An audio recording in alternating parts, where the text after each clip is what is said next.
35 araw bago ang eleksyon 2025, patuloy na nagbabahagi ng mga plataporma at advokasya ang mga tumatakbo sa pagkasenador.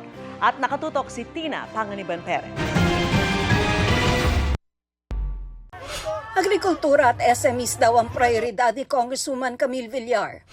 Batas sa libreng kolehiyo ang tinalakay ni Bam Aquino sa Northern Samar.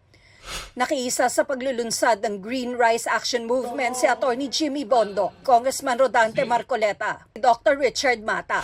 Binigyang diin ni Congressman Bonifacio Bosita ang kahalagahan ng road safety.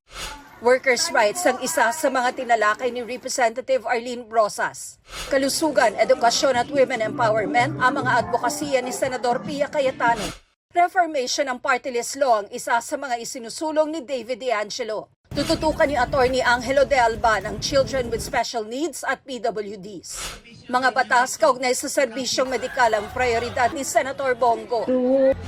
Nag-motorcade si Atty. J.V. Hinlo sa Pasay. Nagpaalala si Ping Lacson na maging mapanuri sa gitna ng pagkalat ng fake news. Nag-motorcade si Atty. Raul Ambino sa Maynila. Nagpaalala si Senator Lito Lapid na mahalaga makapagtapos ng pag-aaral. Kabilang sa mga prioridad ni Senator Amy Marcos ang kapakanan ng solo parents. Daily wage increase ang tinalakay ni Sonny Matula, kasama sina Jerome Adonis at Atty. Luke Espiritu. Mga polisiya makamahirap ang isa sa mga binigyang diin ni Manny Pacquiao.